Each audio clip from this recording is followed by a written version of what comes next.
Bonjour, alors nous revoici pour un work in progress cette fois-ci avec le Dart Rave de Stargate Atlantis, un projet que j'ai réalisé il y a plusieurs années de cela avec des couverts plastiques. Et oui, ce Dart Rave vient donc de la série Stargate Atlantis, est utilisé par les ennemis du SGU, ou non pas SGU, en tout cas de nos héros de Stargate Atlantis.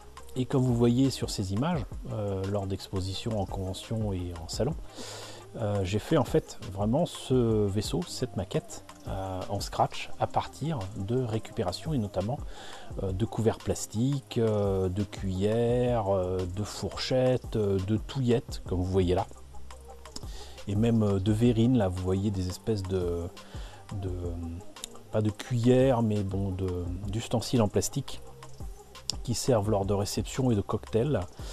Et j'ai pris des documents sur le net. Là, c'est une des nombreuses images que j'ai trouvées sur le net concernant les darts. J'imagine que c'est une composition en 3D d'un fan. Mais j'ai trouvé surtout ce document avec voilà, toutes les faces possibles du dart, me montrant sa forme et la façon dont il est de son design, quoi. Et on voit quand même beaucoup d'éléments, dont le cockpit qui pour moi me rappelle en fait ni plus ni moins qu'une cuillère. Et donc j'ai commencé par chercher toute forme de cuillère, des grandes cuillères, des petites cuillères, des cuillères arrondies, des cuillères fines. Et la partie moteur, moi par contre, me faisait penser à un bouchon de bouteille de shampoing douche. Et donc j'ai pris évidemment avec moi tout ce que je pouvais trouver en bijoux fantaisie, en éléments pour touiller des boissons dans les cafés. Encore une fois, là, voilà, ce truc-là, très clairement, un touilleur de cocktail hippopotamus avec, on reconnaît l'hippopotame et la tige en plastique transparent et le fameux bouchon de shampoing douche. Alors il me semble que la marque c'est Fa, mais je ne suis pas sûr du tout. Je ne me rappelle jamais des marques de ce type là. Et la seule partie maquette, une des rares parties maquette que j'ai ajoutées au Dart, c'est des espèces de muscles d'une maquette, mais c'est des éléments qui m'avaient été donnés, je ne sais pas d'où ça sort. Et là, c'est de la pâte à modeler qui durcit à l'air et qui est très très très légère, que je pensais utiliser pour agrémenter finalement une ossature en couvert plastique, mais finalement je vais arrêter ce projet. Mais en tout cas, j'ai utilisé du coup les couverts plastiques assez rapidement. Vous voyez que la forme est vraiment là, avec encore une fois des cuillères, des fourchettes, des couteaux, des touillettes. Les manches m'ont servi énormément pour la partie du nez. La partie postérieure, on va dire, on reconnaît bien la grosse cuillère qu'il y a à l'arrière. Bon, bah ça c'est clairement quelque chose qui a pas mal aidé aussi. Mais la composition de ce vaisseau vraiment est là. Donc on voit vraiment bien les couverts, les fourchettes. Là vous voyez les dents. Et la partie moteur, du coup, c'est ce fameux bouchon que j'ai agrémenté de cheveux d'ange, donc une décoration de Noël, et que j'ai ajouté en fait du rouge avec du feutre indélébile comme vous voyez à côté. Et le résultat est absolument fabuleux. Ça donnait un côté magmatique, un côté scintillant à ce bouchon et donc à ce moteur, la partie principale du moteur du Dart.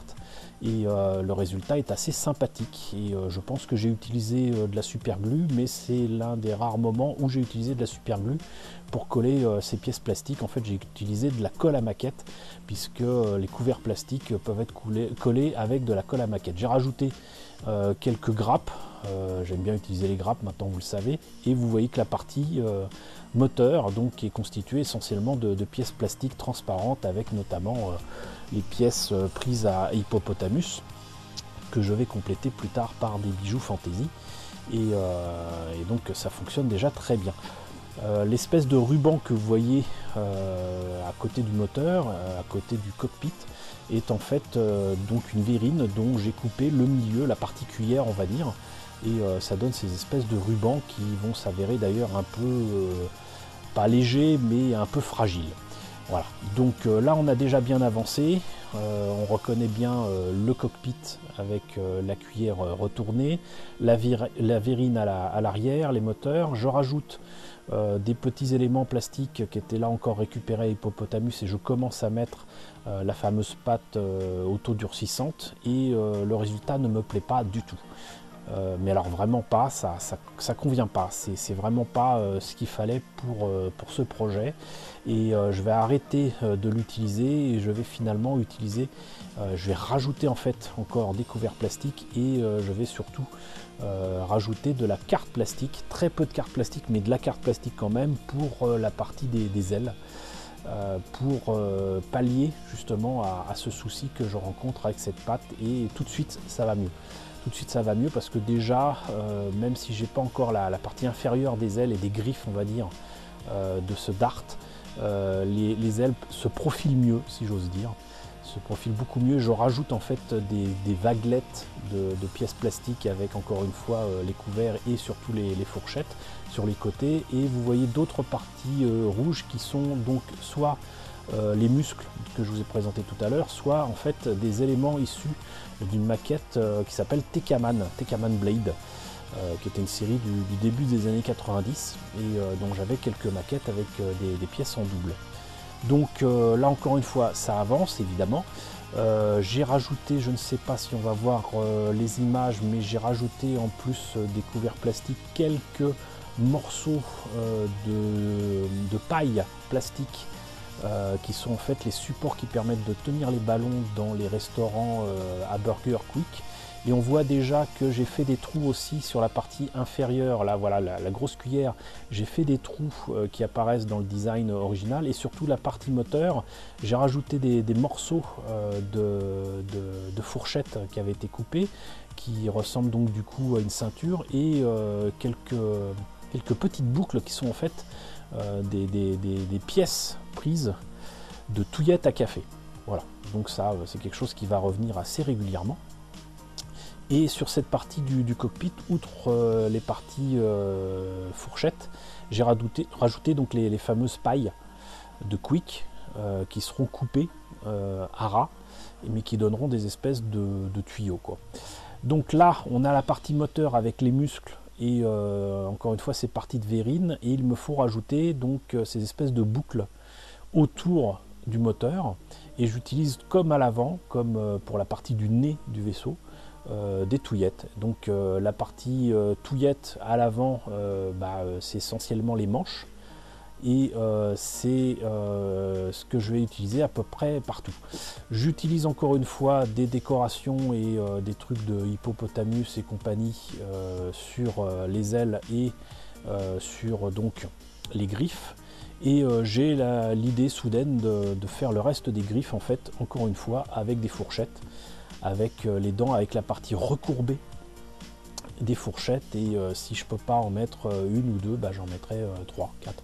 Et pour recourber les courbes, comment dirais-je, les boucles autour du moteur, au début j'ai fondu un petit peu ces pièces là avec un briquet, mais en fait j'ai ramolli les pièces pour éviter de les casser, et ça m'a permis de les pincer autour du moteur, que j'ai quand même protégé avec un film de latex du Masking Sol, si je me rappelle bien.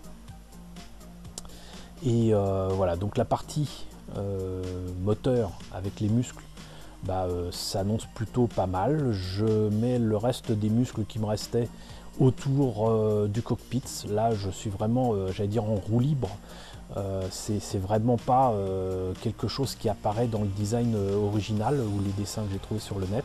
Je rajoute encore une fois des petits morceaux. Là on voit bien la partie paille coupée à côté de la griffe de fourchette jaune, et je mets vraiment énormément de pièces qui font piquant, qui font agressif sur l'avant du vaisseau, et j'en mets autant que faire se peut pour justement encore une fois remplacer cette pâte autodurcissante qui ne me convenait pas. Là je commence à mettre de la putty liquide dessus. J'en avais à ce moment là, c'est du Mr. Hobby, alors je sais plus si c'était du 500 ou du 1000, mais en tout cas ça permet justement de faire en sorte de mettre de la poutille sur les pièces plastiques et de faciliter la partie peinture. Et là, encore une fois, la forme du dart est vraiment là, mais c'est pas suffisant. Il va falloir rajouter encore des pièces sur les ailes, et je rajoute encore une fois en bas, sur la partie inférieure du vaisseau, des morceaux de fourchette avec les dents de fourchette, on les reconnaît bien là, les parties jaunes. Et j'en rajoute vraiment un bon paquet, mais ça sera utile, ça va rajouter des détails, ça va rendre vraiment très très sympa. Mais par contre les parties griffes des ailes, c'est pas encore ça. Et donc je réunis encore une fois énormément d'outils, énormément de manches, de tout ce que je peux trouver. Et je vais faire tenir ça avec autant de pinces que possible et faire en sorte que la colle tienne, parce que la colle à maquette c'est très bien, c'est pour moi très économique, mais ça prend du temps, il faut compter plusieurs heures, voire une nuit entière pour que ça tienne. Et la partie moteur, là voilà, je vais autour des ailes et autour de la partie moteur utiliser en fait des couteaux et les manches surtout de ces couteaux, et ramollir un peu les pièces pour les mettre, vous voyez, sur les côtés. En fait, je n'ai pas coupé ces pièces, je ne les ai pas fondues, je les ai ramollies un tout petit peu, et ça a marché du feu de Dieu. Vraiment, ça a très très bien fonctionné. Et après, j'ai eu vraiment pas beaucoup de besoin de mettre de poutille. Pour autant, j'ai quand même mis de la poutille blanche, la Tamiya poutille blanche que j'aime beaucoup pour cette partie-là. Et pour marier en fait les morceaux et éviter qu'on reconnaisse les pièces d'origine. Et là, j'étais bien content d'avoir protégé les pièces rouges transparentes, parce que sinon, ça l'aurait pas fait, comme on dit. Donc là, on a clairement donc les morceaux de manche qui permettent d'agrémenter agréablement les ailes, les griffes. Encore une fois, donc ça c'est les fourchettes jaunes qui permettent en plus de voir très très bien l'origine des pièces pour l'instant. Et à l'avant, donc ça se profile pas trop mal non plus, mais on reconnaît encore bien, si vous voyez bien sur les côtés droit et gauche, on reconnaît quand même certaines touillettes à café qui ressemblent à des feux tricolores, vous voyez. Donc là, on continue à ajouter des pièces, on continue à poncer, à ajouter de la poutille. Et comme de toute façon c'est organique, on n'a pas forcément besoin de faire quelque chose de net, de précis, de propre. Et comme je commençais à plus voir ce que je faisais, j'ai commencé à peindre en noir la partie supérieure, on va dire, et la partie inférieure ensuite aussi, mais pour voir ce que ça donnait, pour voir s'il fallait que je rajoute de la poutille ici ou là, si les pièces étaient trop reconnaissables ou non. Donc là, vous voyez, j'ai rajouté encore une fois des tas de morceaux, de pics, de fourchettes. On n'arrête pas. Et peut-être un petit peu de carte plastique pour ce qu'on en voit sur la photo. Et il y a des pièces qui avaient quand même cassé, et donc du coup la poutille poncée permet d'harmoniser les formes et de faire en sorte que ces pièces cassées n'apparaissent pas. Donc là, on a déjà une forme quasi définitive. Reste à trouver quand même aussi comment peindre ce dart. Les documents font apparaître un vaisseau gris, bleu, qui peut peut-être éventuellement changer de couleur. Mais du coup, j'ai commencé par non seulement du noir, mais surtout un brossage à sec gris, blanc, comme je fais souvent. Et j'étais très content parce que là, vous voyez déjà la base de couleur, et elle fait apparaître un dart quasi définitif. On a vraiment presque le dart final. Mais c'est pas suffisant. C'est pas suffisant parce que ça rend pas encore assez le côté organique et j'allais dire réaliste du vaisseau. Là, c'est vraiment qu'une première étape, mais ce brossage à sec fait apparaître quand même un aspect que j'aime bien, moi, qui aurait pu ressembler à un vieil os pourri, un vieil os qui aurait passé du temps dans la nature. Et là, déjà, j'aimais bien, mais je n'ai pas su m'en contenter. À consulter, à revoir la série en vidéo, j'avais l'impression qu'il y avait quand même des reflets. J'aurais dû en fait m'arrêter là, mais je voulais y ajouter quand même d'autres peintures que j'aime bien, des peintures de la marque Createx, qui permet de donner des reflets, des aspects irisés, des aspects on va dire un petit peu comme sur les coquilles, les coquillages, des trucs comme ça. Et on peut donner des reflets bleus, verts, rouges. C'est absolument magnifique. Mais là, on voit sur les photos quand même que éventuellement, oui, peut-être j'aurais pu me contenter de cette étape-là et dire que c'était fini. Mais le destin en a voulu autrement. Et donc, j'ai repris tout cela, alors que j'étais déjà satisfait du travail et que la partie montage était terminée. Et j'ai tenté l'aventure avec des jus et la peinture donc Createx. Donc là, vous voyez, normalement c'est fait pour être mis à l'aérographe. Je m'étais contenté au départ de mettre dans le cockpit, qui s'était cassé d'ailleurs. En fait, c'était normal. J'ai rajouté ensuite en fait une autre cuillère que j'ai redécoupée, que j'ai mis au-dessus. Et j'avais mis un coup de peinture Tamiya, qu'on appelle ça. C'est pas de la peinture noire, mais c'est du smoke screen, voilà. Du smoke screen dessus, et ça me permettait de l'enlever et de ne le coller qu'à la dernière minute. Par contre, la partie arrière était, comme je disais, très fragile, et donc j'ai dû la réparer et tenter de le faire cette fois-ci non pas avec de la colle normale, mais avec de la super glue, et ça a été relativement ardu. Voilà, donc ça c'était une pièce qui était vraiment trop fine et vraiment trop fragile, et certaines pièces d'ailleurs ont cassé en fait avec le travail de jus au White Spirit que j'ai fait après. Donc là on en est à une seconde phase de peinture où j'étais content aussi, mais là le vieil os il est vraiment trop pourri, trop foncé. Et surtout la partie avant, on ne le voit pas pour l'instant, elle est très pointue, mais elle est très fragile aussi. Et il va me falloir, et j'ai pas pris de photo pour ça, mais je l'ai consolidé avec des aiguilles, tout simplement, des aiguilles. Et je les ai mises, voilà, là on voit bien la partie au bout du pic, on va dire. J'ai rajouté encore une fois des petits morceaux de fourchette, etc. Mais pour que ça tienne correctement, j'ai fait en sorte que ça soit collé et que ça soit tenu avec des aiguilles. Et ces aiguilles ont été collées bien évidemment à la super glue. Et ça a permis de consolider fortement la partie avant du vaisseau. Donc là, brossage à sec avec je ne sais plus quelle peinture, je suis désolé, ça remonte à 8 ans. Donc c'est pas facile de me rappeler de tout ça. Mais normalement on ne devrait pas tarder à arriver à une partie où justement de toute façon des pièces vont être consolidées, remplacées.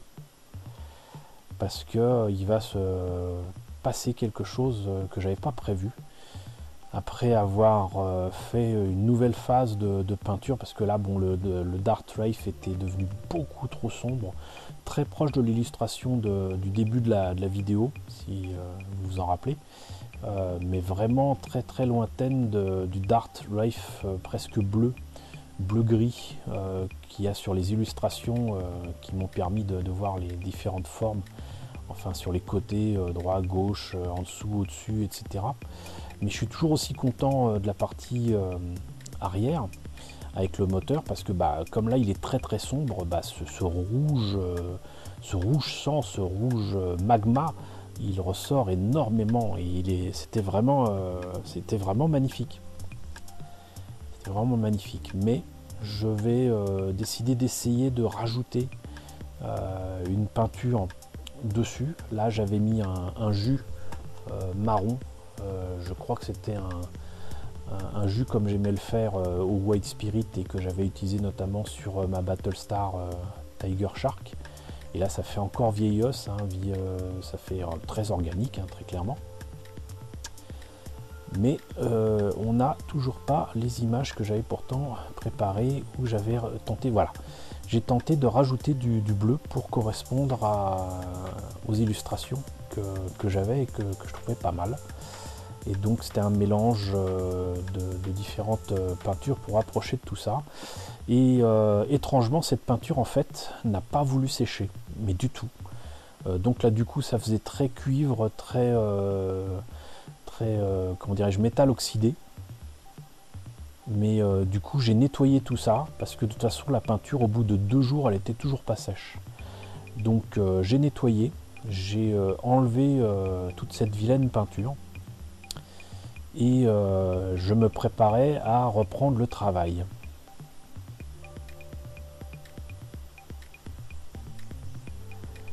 Ça va pas se passer comme je l'entendais parce que bon, j'ai essayé d'autres trucs avec du violet, du bleu, comment on appelle ça, c'était des encres, des inks de Citadel. J'ai repris la Createx, là ça allait déjà nettement mieux, donc là j'avais vraiment la piste qui allait bien pour donner l'aspect qu'a maintenant le Darktrace, et donc j'en étais là à tester différentes peintures et à faire quelque chose de très différent du vieillos pourri qui aurait traîné en pleine nature. Mais on a là du coup, vous voyez, un aspect irisé, un aspect, comment dirais-je, un aspect perlescent. C'est pas ce qui apparaîtra au final, hein, parce que je vais rajouter des jus. Mais donc j'en étais là. J'en étais là quand il est arrivé quelque chose d'assez spécial dans mon immeuble. On m'a appelé à l'aide, j'ai posé ma maquette et je suis allé à l'aide d'une voisine qui était à l'étage supérieur de chez ma mère où j'habitais à ce moment-là. Et j'ai en fait sauvé ma voisine de défenestration. Et ça n'a pas été sans peine. J'ai tenu au-dessus du vide cette pauvre dame qui avait confondu la porte de la fenêtre de sa cuisine pour une porte d'entrée ou de sortie qui allait soi-disant vers un jardin. Cette pauvre dame n'avait plus toute sa tête, mais au final j'ai pu la sauver et plusieurs mois plus tard, j'ai même été médaillé pour ça. Je suis un des premiers civils français à avoir été médaillé pour acte de courage et de dévouement. Mais au final, quel rapport avec la maquette, me direz-vous? Tout simplement, j'ai été obligé de reprendre des pièces qui ont été fondues parce que j'avais laissé la maquette sous une lampe et la lampe à incandescence a fait fondre, comme vous voyez, la pièce à l'arrière du moteur et le cockpit qui ressemble du coup à une espèce de gros grain de café torréfié. Et ça m'a obligé à redécouper des pièces dans une verrine pour refaire la partie arrière. J'ai laissé la partie grain de café telle quelle, mais du coup j'ai été obligé de reprendre la maquette, de reprendre la peinture, et ça m'a obligé en fait à vraiment renforcer les parties les plus fragiles de la maquette, mais j'ai bien cru que j'allais retrouver le travail effectué fondu sous cette lampe. Donc conseil que je vous donne à tous, ne laissez jamais traîner une de vos maquettes sous une lampe. En tout cas, le résultat final il est là. Voilà, là on a un résultat final qui est très proche du dessin que j'avais trouvé sur le net. C'est pas l'idéal, c'est pas identique, mais ça me convient. C'est vraiment ce que je comptais faire depuis le début, avec ce Darktrace dont le cockpit me faisait penser à une cuillère à café transparente. et qui m'a permis d'éviter d'acheter un garage kit en résine qui m'aurait sans doute déplu ou déçu.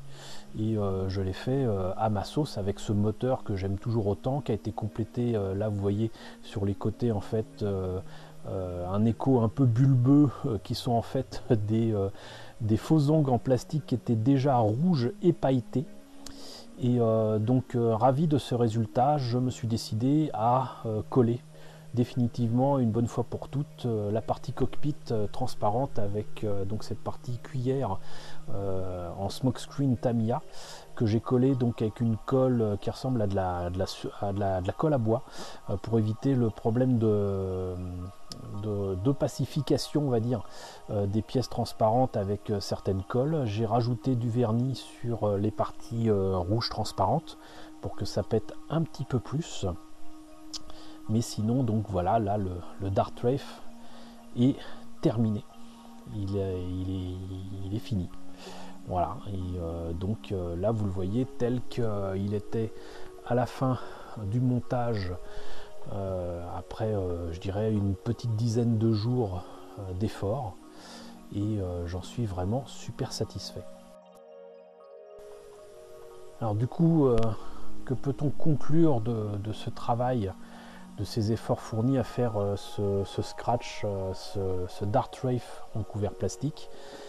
C'est que il faut pas se contenter des kits du commerce, et que la récup ça a du bon.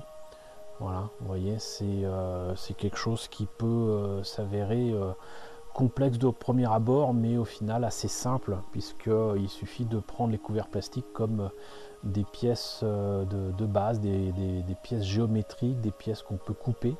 Et l'intérêt pour moi, c'était aussi d'utiliser en fait des pièces qui pouvaient être collées avec de la colle à maquette normale, et d'utiliser du matériel de base. Voilà, très simplement. Donc là, vous voyez des photos de différents salons et conventions où j'ai pu exposer le Dart. Donc là vous avez une photo du salon de la maquette à Porte de Versailles, où j'avais pu l'exposer. Je l'ai exposé à Ship Japan Expo, à Japan Expo, je l'ai exposé quantité de lieux où j'ai pu démontrer qu'avec un peu d'astuce, un peu d'espièglerie, il était possible de faire des choses sympathiques.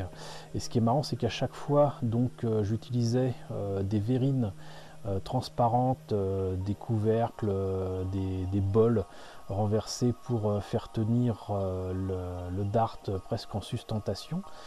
C'était déjà de la récup, mais en plus de ça, j'y mettais donc des couverts plastiques, cuillères, fourchettes, verrines, touillettes à côté. Et parfois des personnes me demandaient très gentiment, très poliment, si je pouvais enlever mes couverts plastiques, en me demandant si j'avais bien mangé, et ils pensaient que j'avais mangé à côté de mes maquettes, alors qu'en fait il s'agissait des pièces qui avaient été utilisées, comme vous voyez ici, pour faire le scratch en question. Donc imaginez donc un petit peu la tête des gens quand je leur dis ça.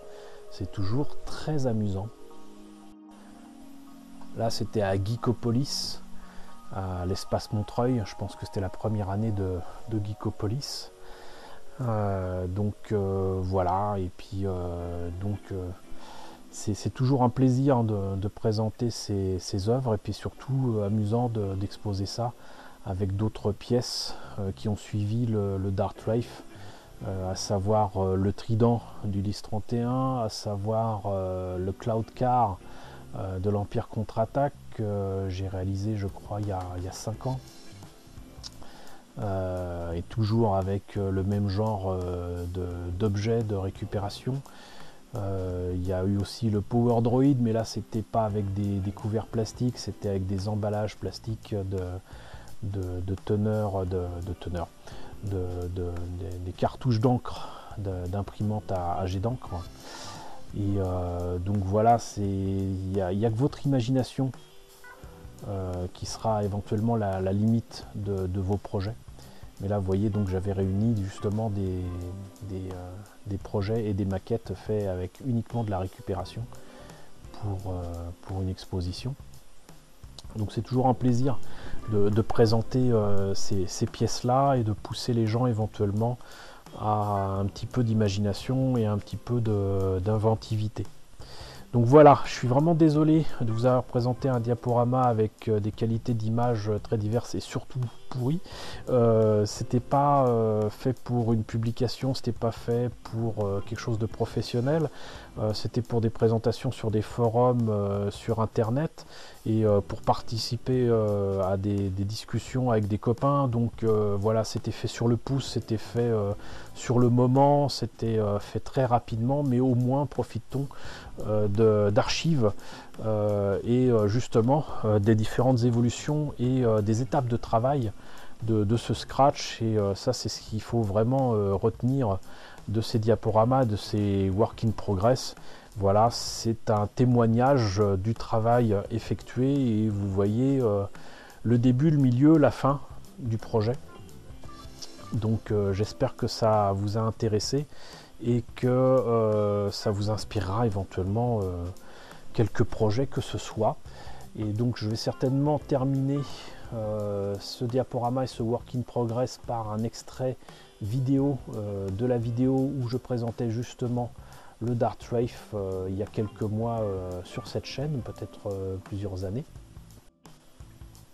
Très sincèrement, je ne sais plus. Quoi qu'il en soit, je vais mettre le lien de la vidéo complète à la fin de ce work in progress. J'espère en tous les cas que ce work in progress du Dartwave vous aura intéressé. N'hésitez pas à me dire ce qu'il en est dans la section commentaires, à me dire ce que vous en pensez, tout ça. N'hésitez pas à liker, les pouces bleus c'est important. N'hésitez pas à partager, n'hésitez pas à vous abonner si ce n'est pas déjà le cas. Coucou aux nouveaux abonnés qui nous ont rejoints. J'espère que ce genre de présentation vous intéresse, dites-le moi. Coucou aux grands anciens qui me suivent ce mois-ci depuis 3 ans. Merci à tous de votre soutien, merci à tous de votre fidélité. Et ma foi, je vous dis à très bientôt pour la présentation de nouveaux work in progress.